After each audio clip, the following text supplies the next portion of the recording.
Очень многие люди боятся слова «гражданский брак».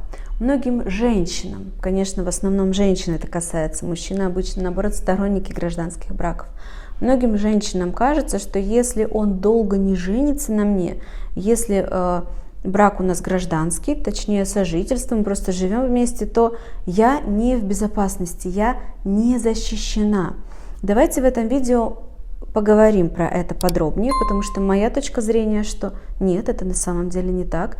Я расскажу вам на своем примере. Я сама 9 лет жила в гражданском браке, и только потом мы с мужем расписались, и то по совершенно другой причине.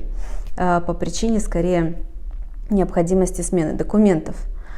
Я расскажу вам о том, как же можно выстроить отношения с мужчиной в гражданском браке так, чтобы вы чувствовали себя защищенной. Итак, как же строить отношения в гражданском браке так, чтобы при этом женщина могла чувствовать себя защищенной, могла чувствовать себя полноценной женщиной, женой, что люди вокруг будут принимать ее как действительно его женщину, а не как какую-то временную, которая поигрался и бросит. Что для этого нужно? И почему женщины часто боятся слова «гражданский брак»? Действительно, мы, женщины, многие не хотим оказаться временной. Во-первых, да, женщины больше заинтересованы в семье, просто потому что нам хочется вовремя детей рожать. Например, большинству женщин хочется успеть до 30 лет стать мамой, потому что очень хочется, чтобы мы приходили в какое-то общество, например, к новым знакомым, и он представлял вас не просто как Маша, а это моя жена Маша. Много разных нюансов. Подсознательно под всем этим, безусловно, прячется опасность того, что я останусь дальше без него, и мне будет сложно. Вот те женщины, которые умеют хорошо зарабатывать, которые знают, что даже если я выйду замуж, рожу детей, я все равно вернусь к работе, потому что моя работа мне интересна. Я не могу без своей работы. У меня потрясающе получается там развиваться, я зарабатываю деньги, и даже если завтра мы расстанемся, да, мне будет одиноко, да, мне будет не с кем гулять по пляжу за ручку или ходить в рестораны и пить шампанское при свечах, но в остальном моя жизнь как была стабильной, так и будет. Вот такие женщины обычно не чувствуют особой разницы. Ну, поженились и не поженились, какая разница? А вот женщины, которые нестабильны финансово сами, они именно, как правило, вот двигатель процесса «давай жениться». Что лучше? Ваше мнение, мне интересно, поделитесь в комментариях. Что лучше? Оставаться женщиной, которая боится не выжить дальше финансово без мужчины, боится быть одинокой. Также здесь добавляется страх, боюсь, что если этот отвалится, то следующего я не найду так легко. И тут приходит дальше негативное о себе убеждение. Ведь я же недостаточно красивая, ведь я же недостаточно умная, ведь я же недостаточно женственная, я же недостаточно сексуальная, а может быть у меня вообще оргазмов нету. То есть женщина изначально чувствует себя не очень полноценной, и поэтому ей хочется очень сильно слиться с каким-то мужчиной, а финальным пунктом слияния вот этого будет, естественно, штамп в паспорте. Так вот, комментарий, поделитесь мнением, возвращаюсь обратно. Что лучше? Оставаться такой женщиной, найти себе достойного, хорошего мужчину, соединиться с ним в союз и выйти замуж. И дальше кажется, что закон нас защищает, якобы все же потом делится как-то, и он, наверное, уже так просто от меня не уйдет, раз мы семья. И, наверное, он тоже, как и я, думает, что семья – это навсегда. Или проработать немножечко себя, дорастить себя психологически, напитать себя при помощи, например, знаний психологии и стать самостоятельной, полноценной, эмоционально, психически независимой единицей, личностью. Стать той женщиной, которая не боится быть одна, которая может выносить, выдерживать свое одиночество. Почему? Потому что она чувствует, что я как родилась одна, так и умру одна. Да, но в промежутке жизни я буду постоянно с людьми. Но при этом я пришла в этот мир одна и уйду одна. Но в промежутке жизни я буду постоянно в контактах. Нам нужны контакты, безусловно, мы люди социальные, мы хотим быть с людьми, мы именно в контактах с людьми очень много чувств, эмоций испытываем, для нас это важно. Но если на мне не женится этот, то есть если мы встречаемся, и он на мне не женится, и он уйдет там через 5 лет от меня, ну ничего, я очень хорошенькая, между прочим. Я сексуальная, я женственная, и оргазмы я испытываю. Ну а если не испытываю, так пойду и научусь. Как вы думаете, к чему придерживаетесь вы? Что лучше? Я как психолог, конечно же, за то, чтобы люди находили вот это свое чувство неполноценности, терапевтировали это при помощи психотерапии. Мы все люди современные, и мы давно уже научились на ранке не прикладывать подорожника, а лечить все-таки это, например, современной медициной. Также и свое чувство неполноценности нужно нести к специалисту, по идее, и терапевтировать там себя, помогать себе, заботиться о себе. У каждого человека есть право на помощь. И поверьте, можно себя так хорошо выстроить внутри, стать такой уверенной в себе, что тогда необходимость хвататься за мужчин и стремиться стать именно женой пропадет. Безусловно, вы можете сказать мне в противовес очень такой важный аргумент, как: ну вот смотри, Наташа, мы будем с ним жить 10 лет, например, вместе, или 20 в гражданском браке. Он будет ходить на работу, зарабатывать, ну, например, больше, чем я. Я буду, может быть, работать, может быть, нет, дома с детьми какое-то время, стирать ему, готовить. А потом, когда мы разойдемся, все его останется ему. То есть мы прожили вместе как муж и жена, ведь физически разницы никакой. А в настоящем браке потом все делится пополам, а вот в гражданском ничего не делится. Здесь есть один маленький, простой такой закон, правило, секрет, как хотите это назовите. Важный пункт, что нужно сделать. Если вы живете с мужчиной в гражданском браке, то вот финансы его нужно сразу делить, и ваши, так, чтобы это сразу становилось пополам.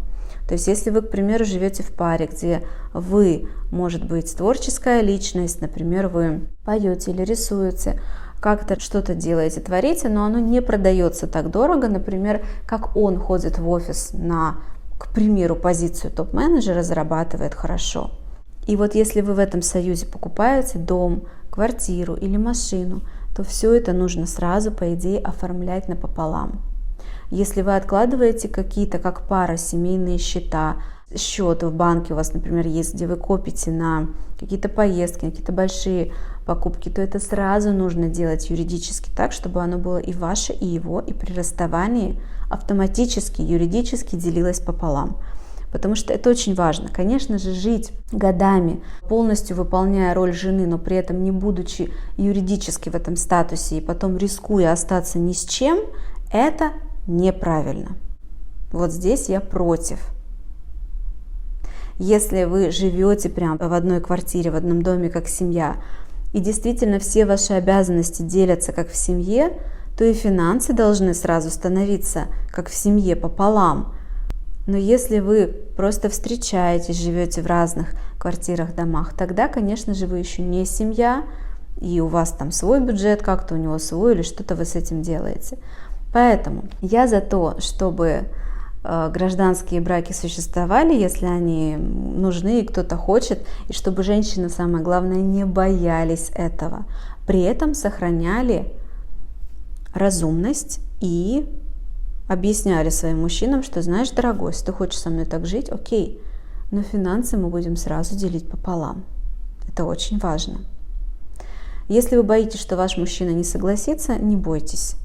Заставить он вас не может делать по-другому, вы всегда можете просто уйти от этого мужчины по причине того, что ты, значит, принижаешь мой вклад в наше развитие отношений. Если ты не хочешь этого делать, делить сразу финансы пополам, значит, ты принижаешь меня как своего партнера. Если ты принижаешь меня как партнера, то мне не подходят такие отношения. Это один из вариантов, как можно ответить на это. Расскажу сейчас свой пример из жизни. Когда мы с моим мужем начали жить вместе, он был убежден в том, что он больше никогда в жизни не женится, потому что у него был сложный опыт развода. И меня это, в принципе, устраивало, наверное. Но я как-то особо не задумывалась об этом. При этом, да, параллельно мне тоже хотелось бы тогда стать его женой. Это было давным-давно, я еще была не так умна, как сейчас, и мудра. И, честно скажу, сравнивала себя с другими женщинами, и мне хотелось, чтобы меня называли женой. А как будут относиться его давние знакомые ко мне? Они будут все смотреть на меня и думать, да, она, наверное, временная. И вот мои подружки уже все замуж там повыходили, вообще у них была красивая свадьба. А я что, никогда в жизни белое платье, что ли, с фатой не одену? Думала я. Но не сильно парилась на эту тему, честно скажу. Шли годы. Я очень быстро выработала вот эту систему, что я просто спросила его, скажи, пожалуйста, вот ты со мной живешь, ты меня считаешь своей женой? Я твоя женщина, как ты считаешь? Он сказал, да, конечно, ты моя женщина. Да, я считаю, что мы живем как муж и жена, конечно, мы семья, вот там ты беременна. Естественно, я сказала, ну раз я твоя женщина и твоя жена, то мне не обязательно штамп в паспорте, но вот финансы давай распределять так, как это было бы в семье. Если здесь меня закон ничем не защищает, то я защищу себя сама.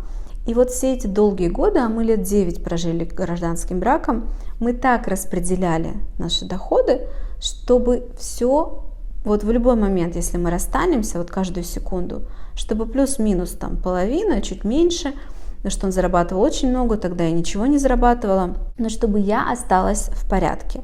Вот настолько в порядке, насколько мне самой комфортно, как если бы мы разводились, и мне бы столько досталось при наличии официальной свадьбы, да, я была бы окей, довольна. Вот так я делала все эти годы. И муж мой воспринимал это нормально. Но это было сложно не воспринимать нормально, потому что я очень убедительно говорила. А почему убедительно? Да потому что я сама верила в это просто непоколебимой верой. И мы жили долго и счастливо в гражданском браке. Я всегда себя чувствовала защищенной, потому что я понимала, что я финансово обеспечена. И поженились мы лишь в тот момент, когда наши 2 детей уже подрастали. У меня появилась необходимость летать с ними в Европу самой, без мужа. Они были по фамилии мужа. Я, так как мы не женаты, под своей девичьей фамилией. И я просто устала в какой-то момент в аэропорт брать свидетельство о рождении дополнительно к паспортам, чтобы показывать, что я их мать. Причем это свидетельство нужно было брать еще и на английском языке, и с апостилем. И это было все утомительно. Я дико злилась, что мне нужно таскать эту бумажку, которая может в любой момент потеряться, порваться. И тогда я приняла решение, что давай поженимся. Я хочу, чтобы у меня изменилась фамилия, и чтобы все на таможне наконец-то сразу видели, что я мама этих 2 замечательных деток. Моя история, надеюсь, что кому-то будет полезна, поэтому, девочки, не бойтесь вы слова «гражданский брак», поймите, люди разводятся сложно, очень часто. И очень часто делят после браков так, что похлеще, чем когда делят без этих браков. Все бывает очень по-разному. Если вы сами себя не защитите, то никто вас не защитит. Сами о себе сразу заботьтесь. И договариваться обо всем нужно на берегу, до того, как вы входите в воду. Поэтому удачи всем в этом сложном вопросе. Оставайтесь на канале, подписывайтесь на канал. Здесь очень много видео на тему отношений, психологии, самоценности. Предлагайте, пожалуйста, свои темы, например, в комментариях. Буду вам признательна. И до встречи на этом канале.